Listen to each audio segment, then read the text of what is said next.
أبا عبد الله يا أبا عبد الله. اعوذ باللہ من الشیطان الرجیم بسم اللہ الرحمن الرحیم الحمد للہ الذی لا یبلغ مدحتہ القائلون ولا یحصی نقماءہ العادون ولا یعدی حقہ المجتہدون الذی لیس لصفتہ حد محدود ولا نعت موجود ولا وقت معدود ولا اجل ممدود فطر الخلائق بقدرته ونشر الرياح برحمته الصلاة والسلام على الرسول المسدد المصطفى العمجد المحمود الأحمد سيدنا ومولانا ومولى الكونين جد الحسن والحسين عاني بالقاسم محمد اللهم صل على محمد وآله الطيبين الطاهرين المعصومين الذين قال الله إنما يريد الله ليذهب عنكم الرجس أهل البيت ويطهركم تطهيرا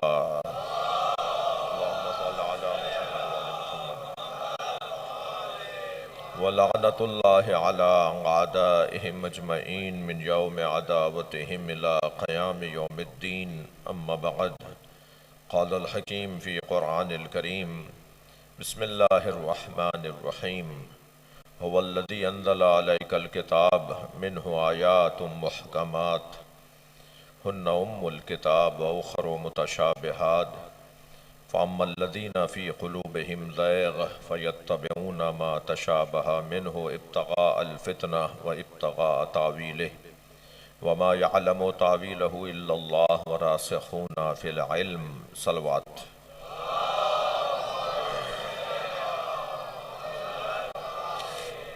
ایک اور بلند صلوات.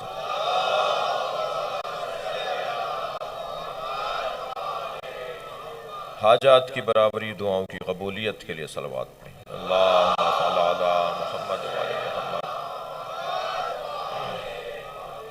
سورہ مبارکہ آل عمران ہے، آیت کا نشان 7 ہے. 7ویں آیت میں آپ کے سامنے ایک مرتبہ پھر پڑھ رہا ہوں. اس کا ترجمہ ہے، تفسیر کے کچھ پیغامات ہیں. ارشاد ہو رہا ہے هو الذی انزل علیک الکتاب، وہ اللہ جس نے اے حبیب آپ پر کتاب کو نازل کیا ہے. منہ آیات محکمات، اس کتاب میں کچھ آیات محکمات ہیں. ہن ام الکتاب، اور وہی اصل کتاب ہیں. اخر متشابہات، اور دوسری طرح کی آیات متشابہات ہیں. فَأَمَّا الَّذِينَ فِي قُلُوبِهِمْ زَيْغٌ، جن کے دلوں پر زنگ لگ گیا ہے، جن کے دلوں پر زنگ ہے، جن کے دل ٹیڑھے ہیں، جن کے دل بیمار ہیں. زیغ کا مطلب ہے کہ جن کے دل کام نہیں کر رہے ہیں. صلوات پڑھ لیں ذرا محمد والے.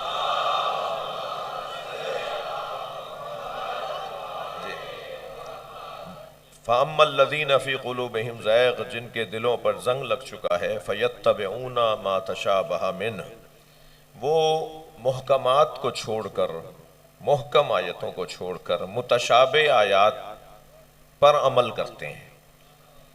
جن کے دلوں پہ زنگ لگ گیا ہے. 2 طرح کے پانی اور کھانے رکھے ہوئے ہوں، ایک شفاف ہو، ایک میں کچھ الجھن ہو، تو عقل اور سالم ذہن انسان شفاف پانی سے استفادہ کرے گا نا.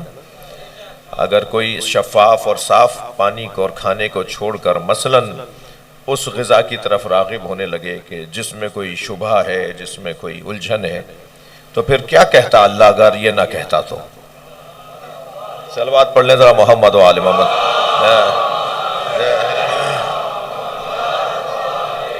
فَأَمَّا الَّذِينَ فِي قُلُوبِهِمْ زَيْغٌ، جن کے دلوں میں زنگ لگ چکا ہے، فَيَتَّبِعُونَ مَا تَشَابَهَ مِنْهُ، وہ آیات متشابہات کی اتباع کرتے ہیں، وہ اتباع کرتے ہیں آیات متشابہات کی، محکمات کو چھوڑ کر متشابہات کی اتباع کرتے ہیں۔ کیوں ایسا کرتے ہیں؟ کوئی کرتا ہے ایسا؟ کوئی جس کا ذہن سالم ہو، جس کا ضمیر بیدار ہو، جو صحیح و سالم انسان ہو، کیا ایسا کرتا ہے کوئی؟ ایسا ہوتا ہے کبھی؟ پھر کیوں کرتے ہیں ایسا؟ یہ تو قرآن نے بیان کیا ابتغاء الفتنہ، ان کا مطلب قرآن پڑھنا نہیں ہوتا، ان کا مطلب قرآن سے استفادہ نہیں ہوتا، ان کا مطلب قرآن سے فتنہ پھیلانا ہوتا ہے۔ اچھا ایسا بھی ہو سکتا ہے؟ صلوات پڑھیں ذرا نبی کی ذات پہ۔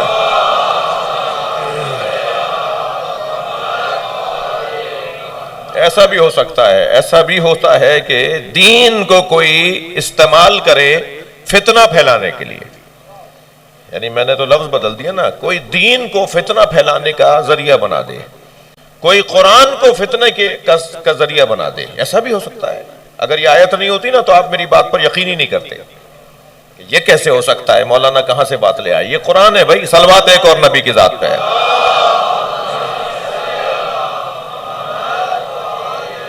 ابتغاء الفتنہ، ان کا مطلب آیات محکمات کو چھوڑ کر آیات متشابہات کی طرف رجوع کرنا، ان سے استفادے کرنے کا، ان کا مطلب کیا ہوتا ہے؟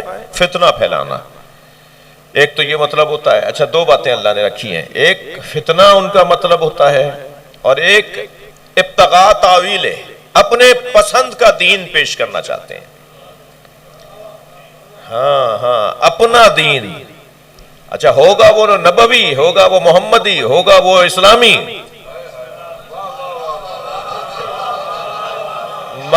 مگر خود اللہ کہہ رہا ہے کہ یہ اپنے پسند کا دین پیش کرنا چاہتے ہیں، اپنے مطلب کا دین پیش کرنا چاہتے ہیں۔ ابتغاء الفتنہ و ابتغاء تاویل ہے۔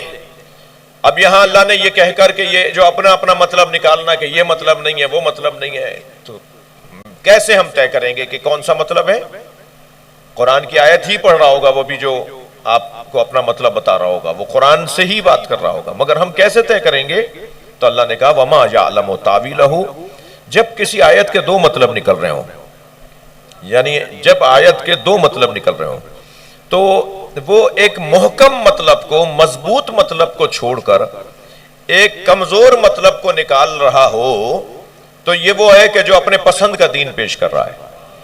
اب میرے پاس تو اتنا علم نہیں ہے کہ جو میں یہ طے کر سکوں کہ یہ والا محکم مطلب ہے یا یہ والا محکم۔ صلوات نبی کی ذات پر۔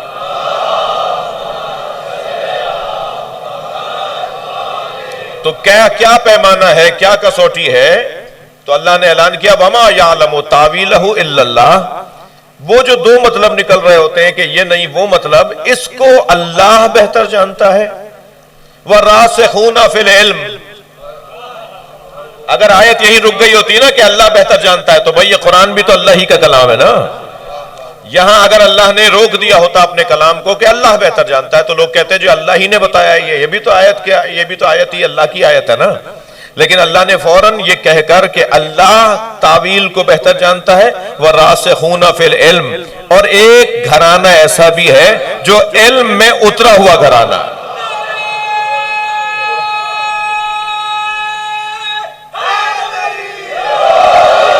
ایک خاندان ایسا ہے، ایک قبیلہ ایسا ہے جو راسخون فی العلم، جو علم میں اترے ہوئے لوگ ہیں، یا لفظوں کو اگر میں یوں کہہ دوں کہ جن کی زندگی علم ہے۔ جی السمک فی الماء، مچھلی پانی میں۔ اب یہ پانی میں تو اور بہت سے جاتے ہیں، مگر مچھلی پانی کے بغیر نہیں رہ سکتی۔ کچھ مخلوق ایسی ہیں جو پانی کے بغیر نہیں رہ سکتے، ان میں مچھلی ہے۔ ایسا ہی ہے، اسے باہر نکالیں گے تو موت ہے، اندر ڈالیں گے تو زندگی ہے۔ راسخون فی العلم، کچھ ایسے لوگ ہیں جو علم کے بغیر نہیں رہ سکتے، ان کی زندگی علم ہے، وہ علم ہے، یعنی ان کی زندگی میں ان کا مسکرانا بھی علم ہے، ان کا بولنا بھی علم ہے، ان کا خاموش رہنا بھی علم ہے، قریب بلانا بھی علم ہے، گھر سے نکالنا بھی علم ہے۔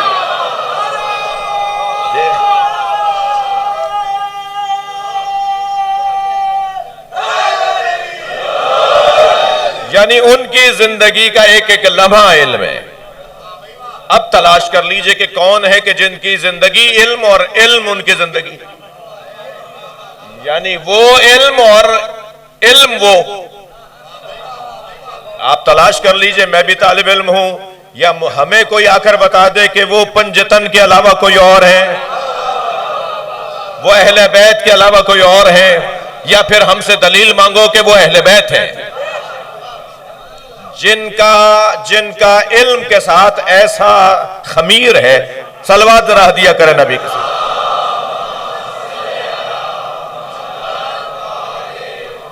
میں یہی پہلے ایک جملہ کہہ دوں، شجاعت ہو اور علم نہ ہو، غیرت ہو اور علم نہ ہو، سخاوت ہو اور علم نہ ہو، حسن ہو اور علم نہ ہو، شہرت ہو اور علم نہ ہو، کرسی ہو اور علم نہ ہو، تو یہ وبال جان ہے۔ یہ شجاعت نہیں ہے جسے بغیر علم کے تصور کیا جائے۔ میں ذرا سنبھل کے لفظ بول رہا ہوں، علم کے بغیر شجاعت نہیں ہو سکتی۔ بازوؤں کا استعمال، قوت بدن کا استعمال علم کے بغیر شجاعت نہیں، دہشت گردی ہے۔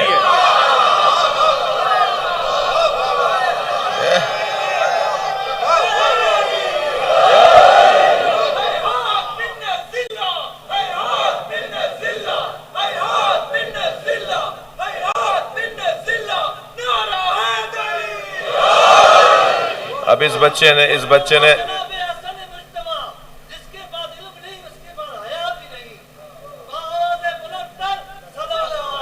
اللہم صلی علی محمد وآل محمد، بھائی بلند صلوات پڑھی ہے۔ اللہم صلی علی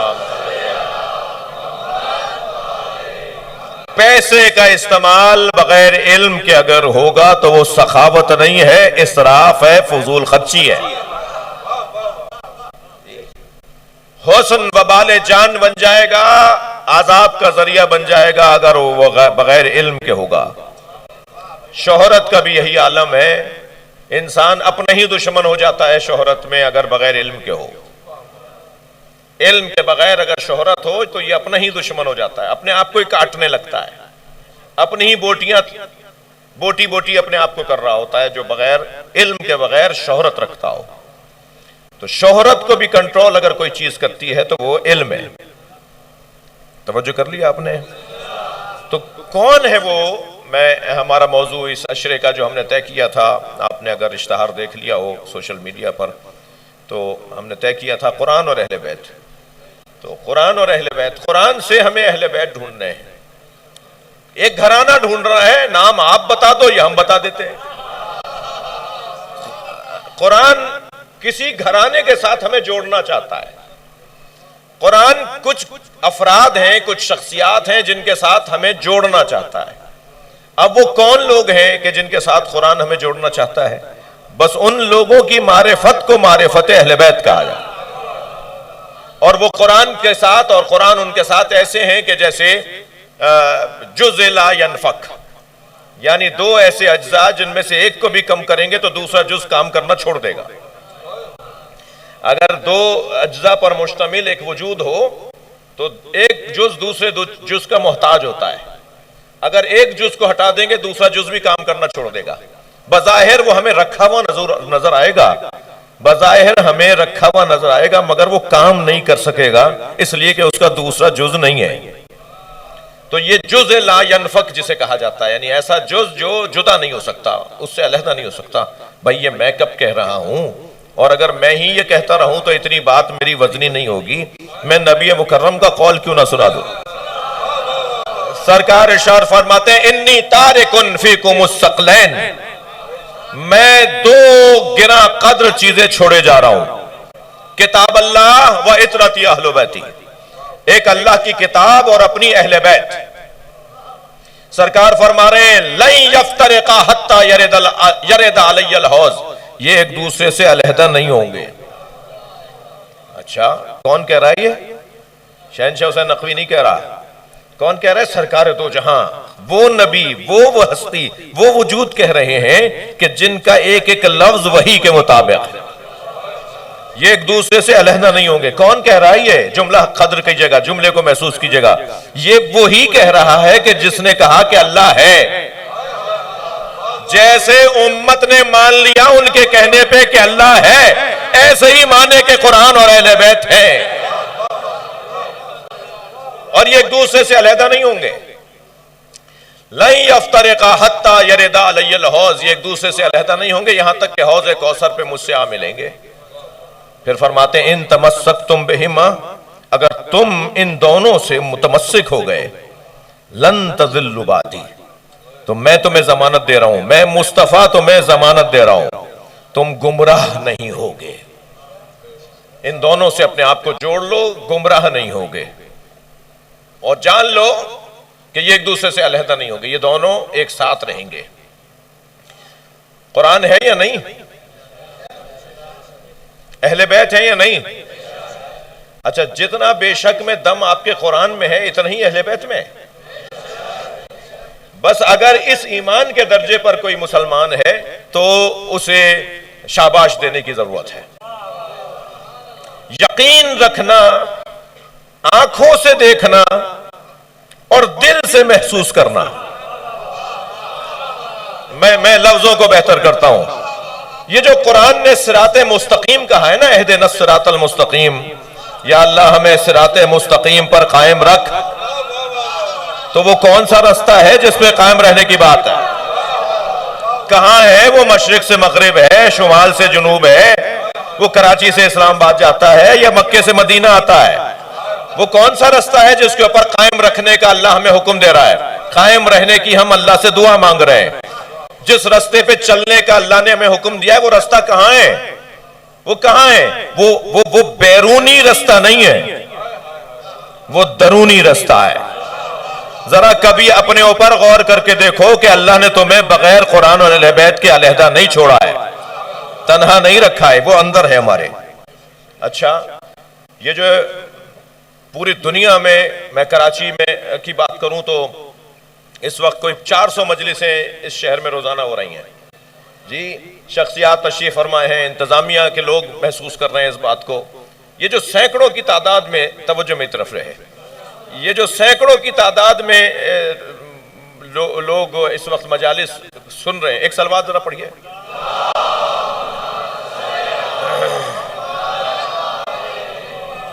ایک اور بلند صلوات پڑھ لیجیے۔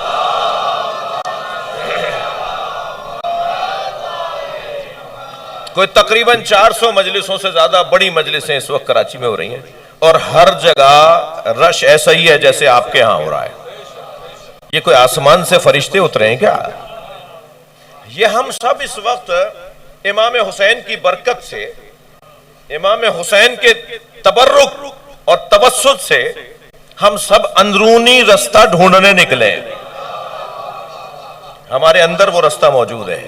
تھوڑا سا اپنے ضمیر کو بیدار کر لیں، تھوڑا سا اپنے من کو ستھرا کر لیں، تھوڑا سا اپنے اندر کو شفاف بنا لیں، ہمیں وہ رستہ نظر آ جائے گا۔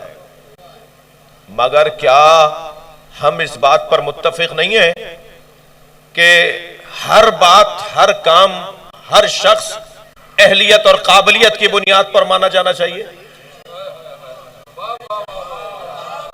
میں اندر کا رستہ کو ریز رہا ہوں نا، وہ جو اندر کا رستہ چھپ جاتا ہے اسے ذرا سا شفاف بنانے کی کوشش کر رہا ہوں۔ کیا ہم سب اندر سے اس بات کے، کیا ہم سب اندر سے اس کیفیت کے حامل نہیں ہیں؟ ایک صلوات اور نبی کی ذات پہ ہے۔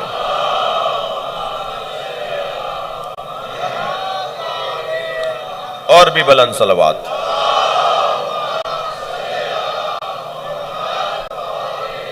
اس سے بھی بلند صلوات۔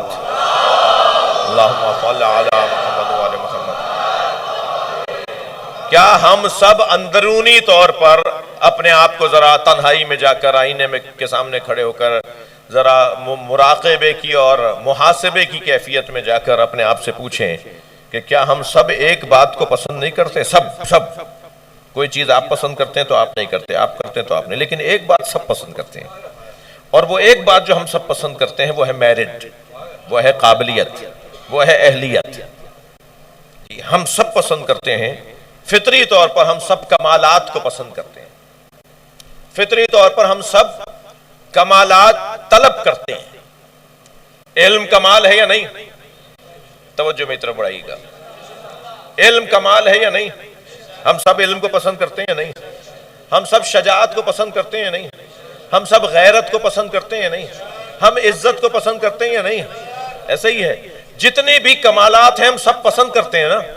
اب کسی کے نزدیک پہلے نمبر پہ وہ ہے تو دوسرے نمبر پہ وہ ہے، ایسا ہی ہے، کسی کے نزدیک پہلے نمبر پہ وہ چیز ہے تو دوسرے نمبر پہ وہ چیز ہے، مگر پسند سب کرتے ہیں۔ اللہ نہیں چاہتا تھا کہ ہمیں در در کی ٹھوکریں کھانا پڑے، ہم در در کی ٹھوکریں کھائیں، یہ اللہ نہیں چاہتا تھا۔ جتنے بھی کمال سوچے جا سکتے ہیں وہ ایک جگہ نظر آئے تو انہیں اہل بیت کہا جاتا ہے۔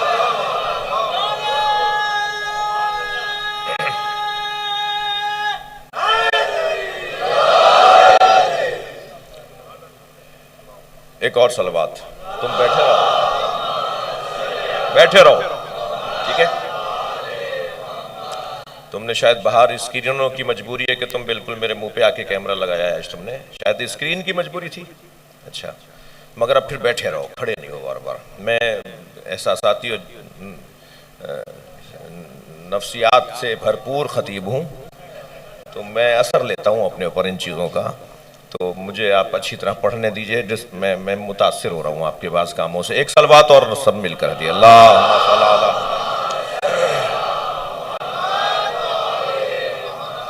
بات آگے بڑھے تو قرآن مجید نے جس صفت کو سب سے زیادہ غالب اور حاکم صفت اہل بیت کی قرار دی ہے نا، وہ ہے علم۔ عالموں کو یعنی اہل علم کو، دانشوروں کو حسد، بغض، کینہ، جہالت کی بنیاد پر تو نظر انداز کیا جا سکتا ہے، مگر جہاں جہاں یہ بیماریاں شفا پانے لگتی ہیں رجوع اہل علم کی طرف ہوتا ہے۔ یہ کچھ بیماریاں ہیں جو اہل علم سے دور کر دیتی ہیں، عالم سے دور کر دیتی ہیں۔ عالم سے مراد ہرگز مجھے مت لیجئے گا آپ، عالم سے مراد ہرگز ہمیں نہیں لیجئے گا آپ، اس لیے کہ معصوم نے ارشاد فرمایا نحن العلماء وشیعتنا متعلمون، عالم ہم اہل بیت ہیں، ہمارے سارے شیعہ شاگرد ہیں،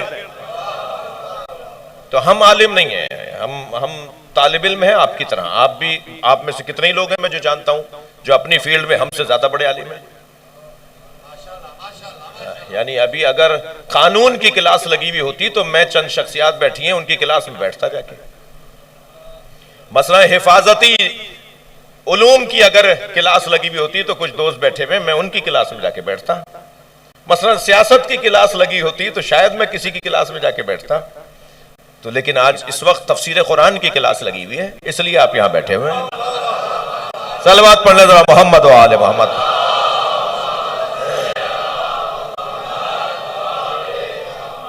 تو ہم سب ان کی تلاش میں ہیں جنہیں اللہ نے عالم قرار دیا ہے۔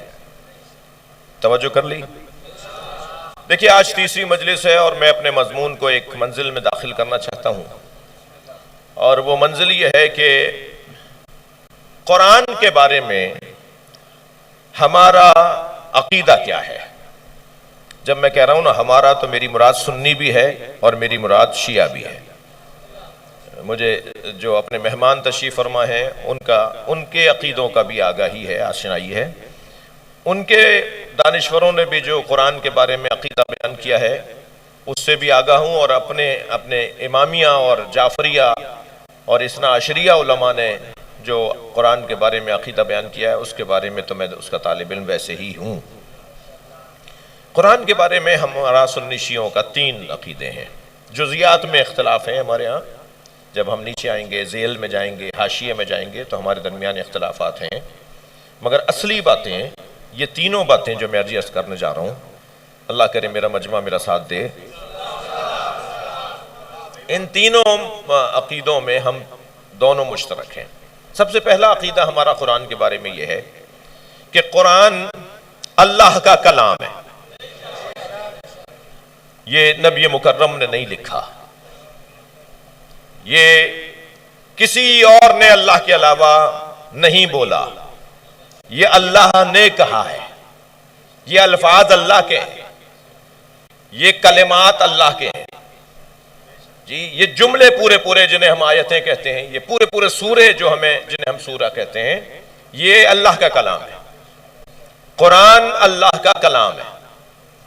دوسرا عقیدہ، پہلے آپ تینوں عقیدے مجھ سے سن لیجئے، اور مجھے اس بات کا بھی احساس ہے، تبھی میں کچھ یہ اکیڈمک گفتگو اس لیے بھی کرتا ہوں کبھی کبھی کہ ایک بڑی تعداد میں صرف ان 10 دنوں میں جس اہتمام کے ساتھ مجلسوں میں آتے ہیں، سال بھر ان کے پاس ایسا وقت نہیں ہوتا کہ وہ ان مجلسوں کی طرح آئیں، تو جو ان 10 دنوں کا ذخیرہ علم ہے وہ شاید سال بھر کام آئے گا، شاید 10 جگہ پر کام آئے گا یہ والی معلومات۔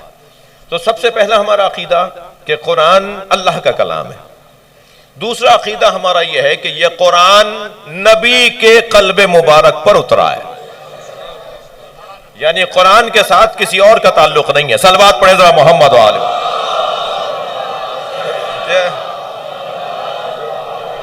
قرآن قلب مصطفیٰ پہ اترا ہے، سرکار دو جہاں کے وجود مبارک پر اترا ہے۔ اس کو میں اگر لفظ بدل کے کہوں تو قرآن نبی کا معجزہ ہے۔ نبی نے اعلان نبوت کیا، اس پر دلیل کیا ہے؟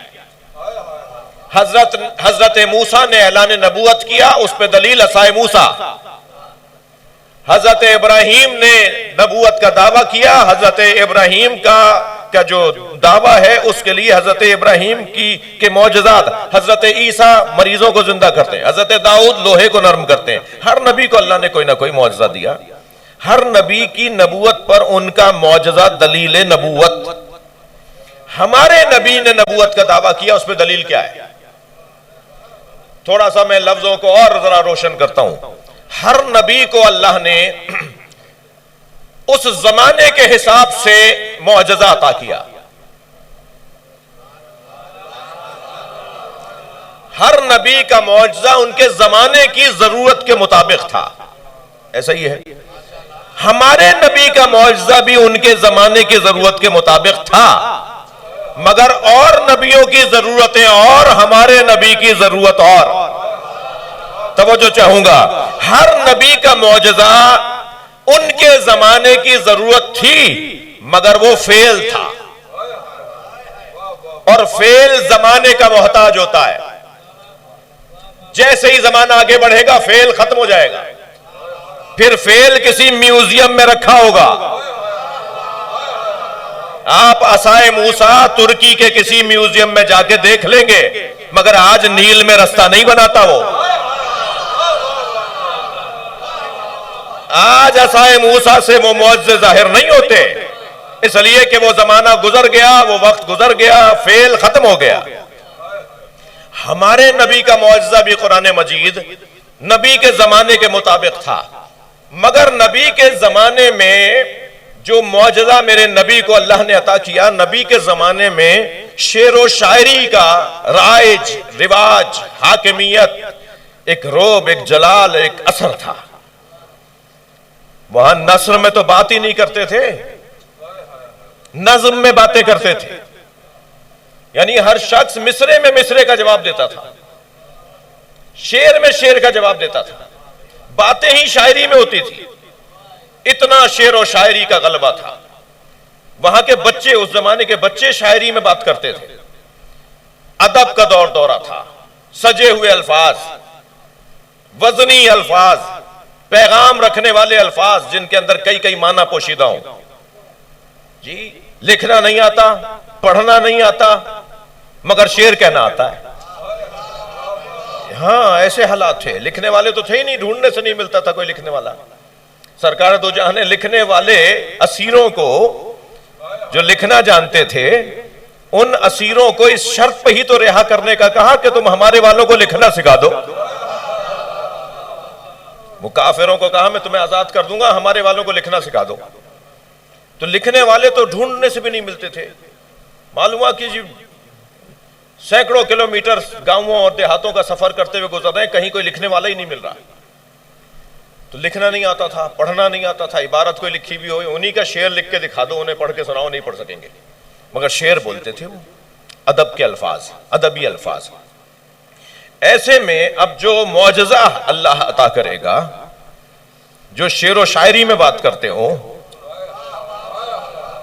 ان پر جب اللہ کے نبی کا اثر رہے گا، اثر چھوڑیں گے، اثر ڈالیں گے تو پھر ایسا ہی کوئی کلام ہونا چاہیے جو پھر وہ یہ کہیں بھائی شعر کہنے کا کیا فائدہ، قرآن آ گیا ہے۔ کمال تو تب ہوگا نا۔ لہٰذا ایک بہت بڑا شاعر ہے شاہ،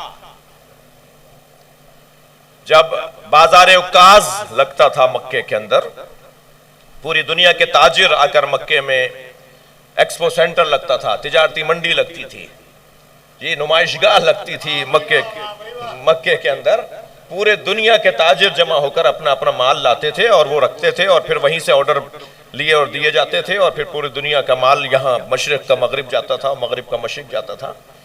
سرکار دو جہاں کے خاندان تھے، حضرت ابو طالب سے ہند اور سندھ کے لوگوں کی جو تعارف ہوا وہ بازار عکاظ میں ہی تو ہوا۔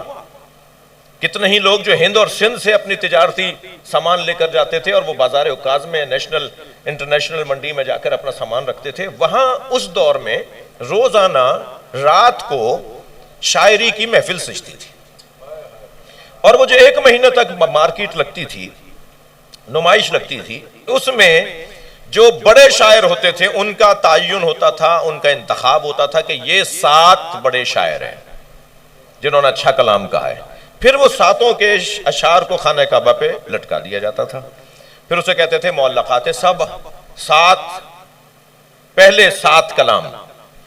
ان میں ایک شاعر ایسا تھا جو مدتوں سے، یعنی سال ہائے سال سے، اس کا کلام ہر سال سب سے اونچا رہتا تھا، باقی 6 بدلتے رہتے تھے، مگر ایک ہمیشہ وہی آتا تھا کہ جو پچھلے سال بھی آیا تھا، 10 سال سے 20 سال سے وہی چلا آ رہا ہے۔ اس کا نام تھا شاہ۔ وہ بہت کم نکلتا تھا، ہر ایک کو شاگرد نہیں بناتا تھا، ایک خاص اس کا مقام تھا، بعد میں مسلمان بھی ہو گیا تھا۔ جب 7 قصیدے لٹکا دیے گئے، قرآن نازل ہونا شروع ہو گیا تھا، قرآن اترنا شروع ہو گیا تھا سرکار کے قلب مبارک پر۔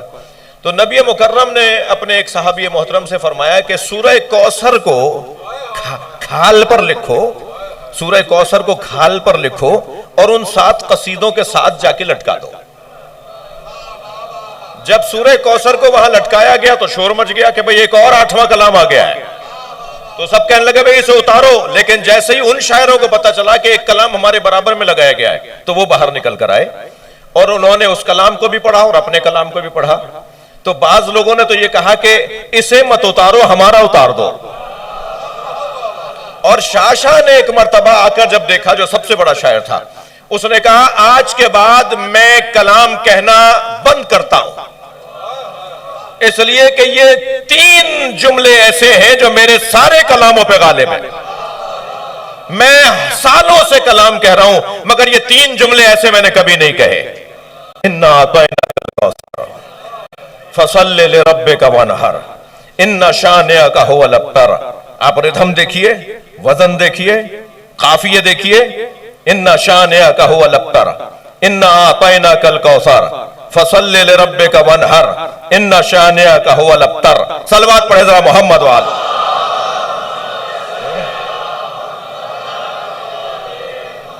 اور اس نے کہا کہ میں اب یہ جس نے کہا ہے میں اس کا شاگرد بننا چاہتا ہوں۔ میرے سارے کلام ایک طرف اور یہ 3 مصرے اس کی زبان میں، یہ 3 مصرے ایک طرف۔ تو بتایا کہ یہ مصرے نہیں ہیں، یہ ایک عبداللہ کے بیٹے نے، اس مکے کے رہنے والے خاندانی فرد نے اعلان نبوت کیا ہے۔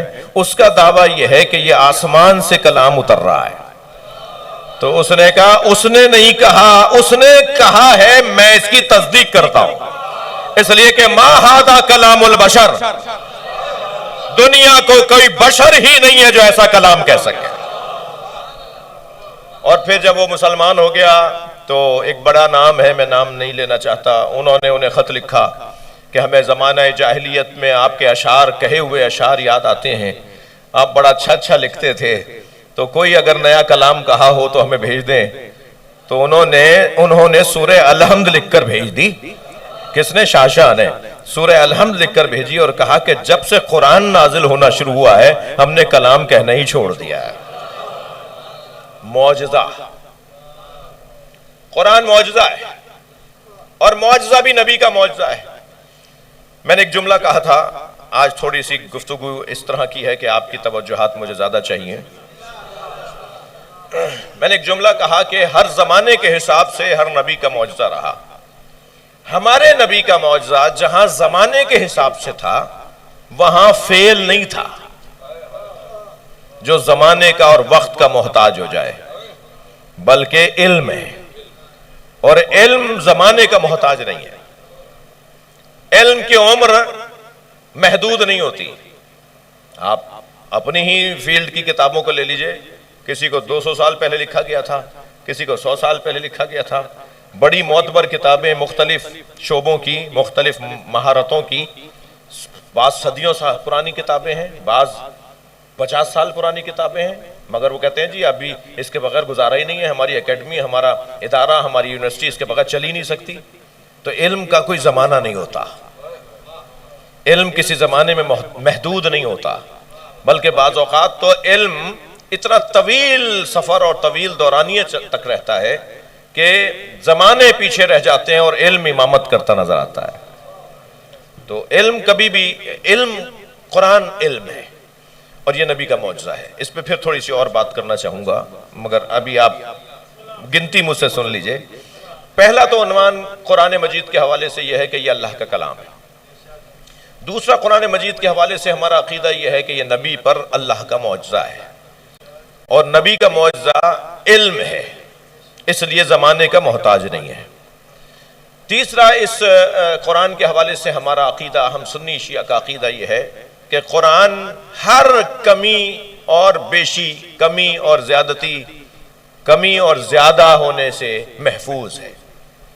قرآن کا واو کم نہیں ہے، قرآن کا کوئی من زیادہ نہیں ہے، قرآن میں کوئی ایک حرف بھی زیادہ نہیں کر سکتا، کوئی قرآن میں ایک حرف بھی کوئی کم نہیں کر سکتا، اس لیے کہ اللہ نے اعلان کیا نحن نزلنا الذکر وَإِنَّا لَهُ لَحَافِظُونَ، ہم نے اسے نازل کیا ہے اور ہم ہی اس کی حفاظت کرنے والے ہیں۔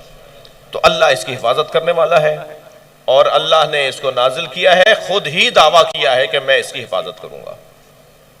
تو قرآن کے بارے میں ہمارا یہ نظریہ، ہمارا یہ عقیدہ۔ اب سوال میرا یہ ہے کہ اللہ کا کلام نبی پہ نازل ہوا، محفوظ ہے، کوئی کام بھی اللہ اس دنیا میں بغیر وسائط اور وسائل کے نہیں کرتا۔ تھوڑی گردن ہلائیے گا، بات جاری ہو تو آپ کو زیادہ سنجیدہ پاؤں گا تو میں لفظوں کو بدلوں گا، یہ سوچ کے کہ میری بات گئی نہیں۔ کوئی کام بھی اللہ اس دنیا میں بغیر وسائل کے، وسائط کے، ذرائع کے بغیر نہیں کرتا۔ وہ اور بات ہے کہ وہ وسیلہ، وہ ذریعہ میں سمجھوں یا نہ سمجھوں۔ جو میں سمجھ لیتا ہوں میں کہتا ہوں کہ یہ تو روشن ہے، جو نہیں سمجھتا میں کہتا ہوں یہ معجزہ ہے۔ معجزہ انہونی شے کو نہیں کہا جاتا، مگر میرے لیے انہونی ہوتی ہے، اس لیے میں معجزہ کہتا ہوں۔ میں دوبارہ تکرار کرتا ہوں الفاظ کو، علم کلام کی بحث لے بیٹھا ہوں جو اس وقت آپ کے سامنے بیان کر رہا ہوں۔ معجزہ میرے لیے انہونا ہوتا ہے کہ میں نہیں کر سکتا ایسا، لیکن وہ خود انہونا نہیں ہوتا، وہ میں نہیں کر سکتا مگر کوئی اور کر سکتا ہے، پھر وہ کام کوئی اور نہیں کر سکتا، کوئی اور وہ کر سکتا ہے مگر کوئی اس سے اونچا کوئی اور نہیں کر سکتا، پھر کوئی اور نہیں۔ ایک وقت آتا ہے کہ کچھ ہستیاں ایسی رہ جاتی ہیں کہ ان کے علاوہ یہ کام کوئی کر نہیں سکتا، وہ جو آخر میں جا کر اہم ترین ہستیاں بنتی ہیں کہ ان کے علاوہ یہ کوئی کام نہیں کر، ہر کام ہر بندہ کر سکتا ہے؟ تھوڑا گردن ہلائیے، ہر کام ہر بندہ نہیں کر سکتا نا۔ آپ چھوٹے سے کام سے لے کر بڑے کام تک سوچتے چلے جائیے، تلوار کاٹتی ہے مگر زور چاہیے، بازو کے بغیر تلوار تھوڑی کام کرے گی، اور ہر بازو سے بھی ہر تلوار نہیں چلتی، ہر قلم سے بھی ہر کتاب نہیں لکھی جاتی، ہر آدمی کا ہر کام نہیں ہے، کوئی کام کوئی کر سکتا ہے تو کوئی نہیں کر سکتا۔ پھر ایک ایسا مرحلہ آتا ہے، ایک ایسی شخصیات آتی ہیں کہ جو وہ کام بس وہی کر سکتے ہیں اور کوئی نہیں کر سکتا ہے، ٹھیک ہے؟ ان سے بھی اونچا کوئی وجود ہو سکتا ہے، جسے میں اپنے علم کلام کی زبان میں اللہ کہتا ہوں، کہ وہ بھی وہ کام نہیں کر سکتے جو اللہ کر سکتا ہے۔ بتا دوں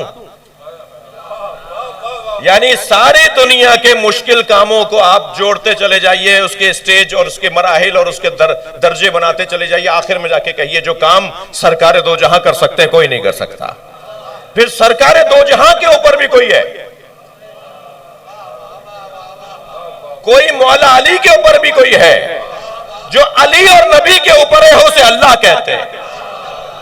یعنی علی جو سارا کام کر سکتے ہوں، نبی جو سب کام کر سکتے ہوں، ان سے بھی اوپر کوئی ہے جو علی نہ کرے اور نبی نہ کرے، وہ اللہ کرے۔ نبی اور علی کو کون بنائے گا؟ نبی اور علی کو بنانے کا کام اللہ کرتا ہے۔ صلوات پڑھ لیں محمد و آل محمد۔ یہ کام اللہ کر سکتا ہے، یہ کام نبی نہیں کر سکتے کہ اپنے آپ کو بنا لے، یہ کام علی نہیں کر سکتے کہ اپنے آپ کو اس کمال کا بنا لے، ان کو کوئی بنائے گا۔ تو یہ جو تدریجاً ہم اوپر جا رہے ہیں نا، تو ایک کے لیے دوسرا معجزہ، دوسرے کے لیے اس سے اوپر والا معجزہ، اس کے لیے اس سے اوپر والا کام معجزہ، ٹھیک ہے؟ کیونکہ میں نہیں کر سکتا تو یہ معجزہ ہے، ورنہ یہ انہونا نہیں ہے۔ ہم کتنا سنتے ہیں 2 انگلیوں میں دکھایا کہ کیا ہو رہا ہے، آج سب کے ہاتھ میں موبائل ہے، کیا ہو رہا ہے جی؟ پوری دنیا آپ نے جوڑی ہوئی، اپنی مٹھی میں لی ہوئی ہے۔ موبائل کو 30 سال پہلے، 40 سال پہلے آپ تصور ہٹا لیجئے، موبائل کوئی چیز تھی تو کہتے تھے صاحب یہ 2 انگلیوں کے درمیان، کہا ایسے دیکھو، دیکھا تو منظر نظر آیا۔ جب میرے مولا امام حسن عسکری علیہ السلام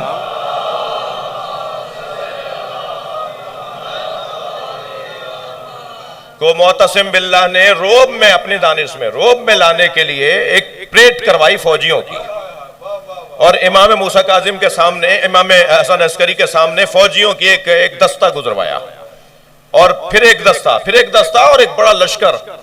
تو کہنے لگا میرے پاس اتنا بڑا لشکر ہے، امام عسکری سے کہنے لگا میرے پاس اتنا بڑا لشکر ہے۔ امام نے فرمایا ذرا فضا میں دیکھو۔ جب اس نے ایسے نگاہوں کا اٹھا کے دیکھی تو ان گنت فرشتوں کا لشکر۔ حضرت فرمایا تمہارے پاس یہ لشکر ہے، میرے پاس یہ لشکر ہے، تبھی عسکری کہا جاتا ہے۔ صلوات پڑھیں محمد و آل محمد۔ ایک اور بلند صلوات مولا کی ذات۔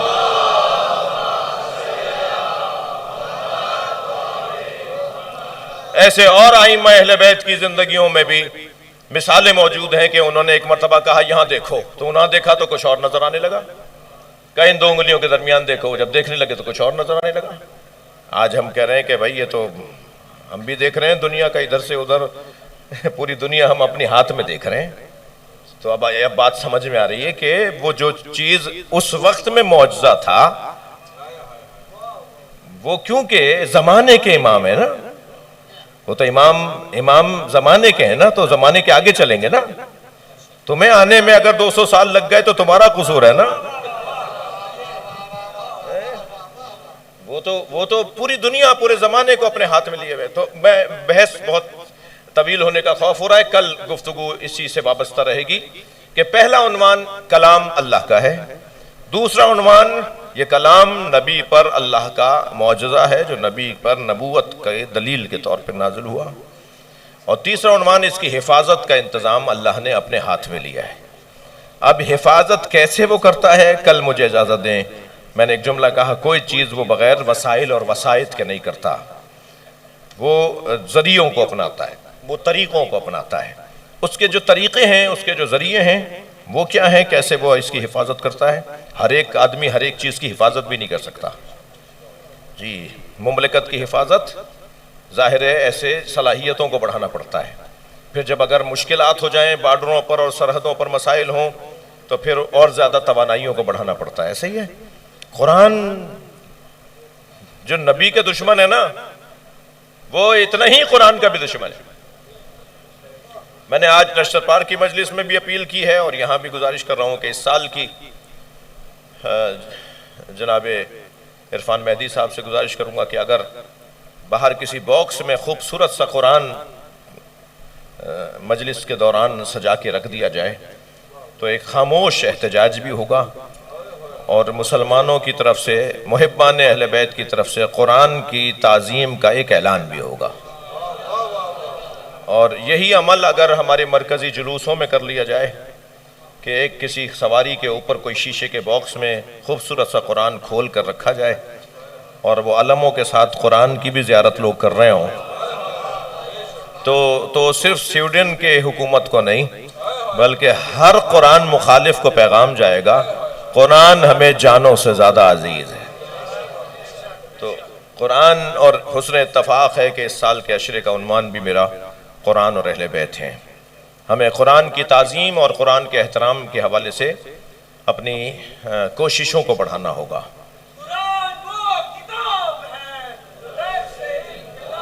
صلوات پڑھ لیں۔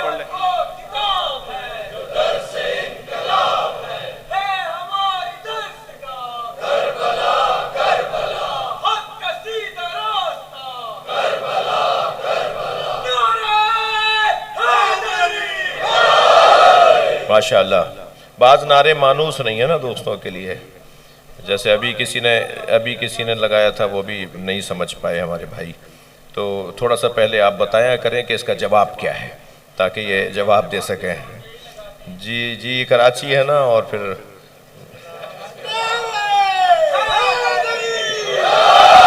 بلند تر صلوات۔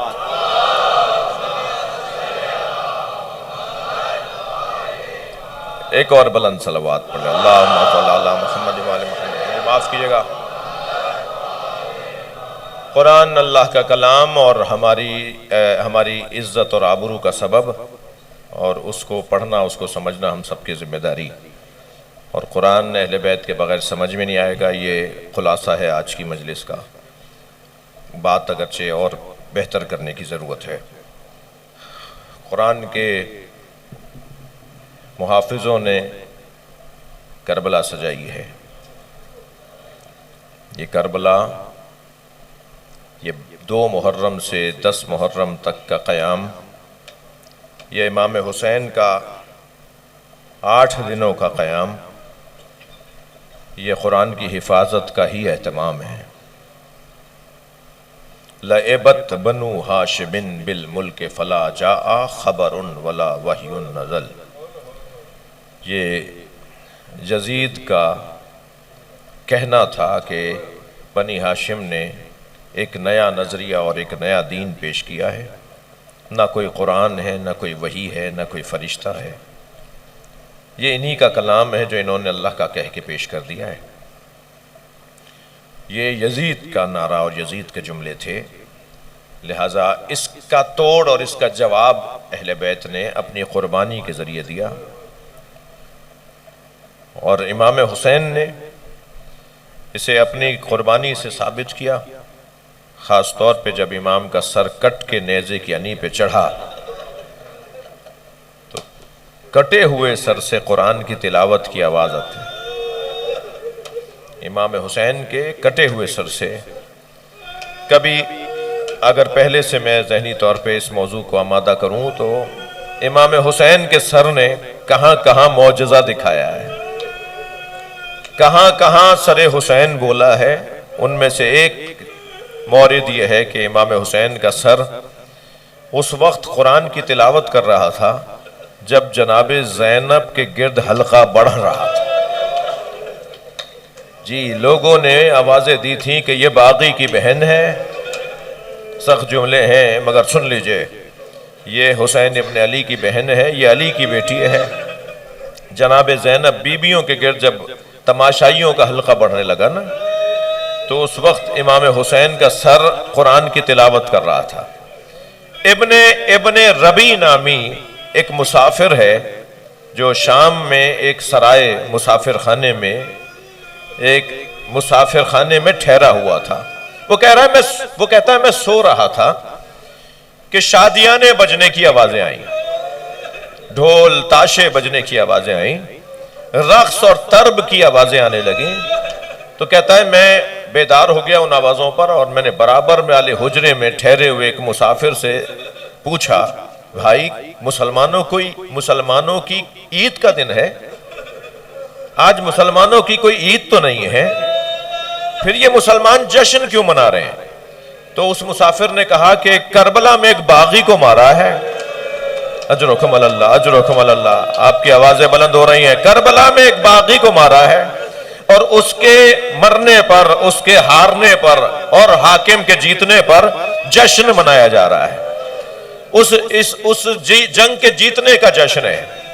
وہ کہتا ہے کہ مجھے سمجھ میں نہیں آیا کہ کربلا میں کون باغی تھا جسے مارا ہے. تو آخر میں یہ دیکھنے کے لیے کہ کسے مار کر آئے ہیں، میں اپنے سرائے سے، مسافر خانے سے باہر آیا اور بازار میں نے عجیب منظر دیکھا. کہتا ہے منظر یہ تھا کہ کٹے ہوئے سر ہیں جو نیزوں کی انیوں پر ہیں، اور کچھ خواتین ہیں جو باحیا خواتین ہیں جن کا وجود پکار پکار کے بتا رہا ہے کہ یہ صاحبان عفت ہیں، یہ صاحبان عصمت ہیں. انہیں اسیر بنایا ہوا ہے اور ان کے ہی درمیان کچھ چھوٹے بچے بھی ہیں جن کے بازوؤں میں رسی باندھی ہوئی ہے، اور ان سب سے آگے ایک زنجیروں میں جکڑا ہوا اسیر ہے جو آگے آگے چل رہا ہے. یہ ابن ربی کہتا ہے کہ مجھے بس یہی سمجھ میں آیا کہ میں آگے جاؤں اور اس اسیر سے پوچھوں کہ تم کون ہو. تو کہتا ہے کہ میں قریب گیا. اجرکم اللہ. وہ کہتا ہے کہ میں قریب گیا تو ان کی گردن جھکی ہوئی تھی. میں نے ان سے کہا تم نے کربلا میں کیا کیا تھا جو تمہیں ایسے مار کر اسیر بنا کر لے آئے؟ تو انہوں نے اپنی گردن اٹھا کے مجھے دیکھا اور کہا ابن ربی تم تو شام کے رہنے والے نہیں ہو. وہ کہتا ہے میرے ہاتھ پیر کانپنے لگے. یہ میرے نام سے مجھے کیسے جانتے ہیں؟ یہ کون ہے جو میرا گھر پتہ بھی جانتے ہیں اور میرا نام لے کر مجھ سے بات کر رہے ہیں؟ تو میں نے کہا آپ کون ہیں؟ آپ کون ہیں؟ تو ایک مرتبہ وہ گویا ہوئے تم اتنا بتاؤ کہ تم نے قرآن پڑھا ہے. کہنے لگا میں قرآن پڑھنے والوں میں سے ہوں، قرآن کا ماننے والوں میں سے ہوں. تو انہوں نے قرآن کی یہ آیت پڑھی قُلْ لَا أَسْأَلُكُمْ عَلَيْهِ أَجْرًا إِلَّا الْمَوَدَّةَ فِي الْقُرْبَى. تم نے قرآن میں یہ آیت پڑھی ہے کہ اے میرے حبیب ان سے کہہ دو کہ مجھے رسالت کی اجرت نہیں چاہیے مگر یہ کہ میرے قربہ سے محبت کا اظہار کرو.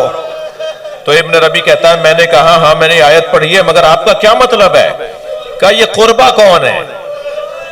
کہنے لگا قربہ نبی کا گھرانہ ہے، یہ علی کی اولاد ہے، نبی کی بیٹی کا گھرانہ ہے.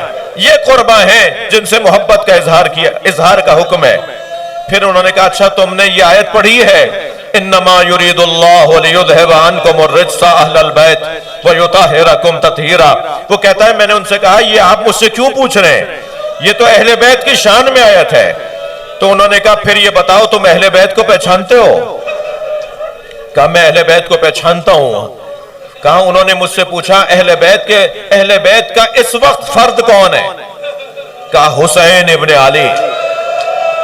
رونے والوں غربت میں، مصیبت میں اگر کوئی جاننے والا مل جائے تو دل کرتا ہے کہ اس سے لپٹ کے روئیں.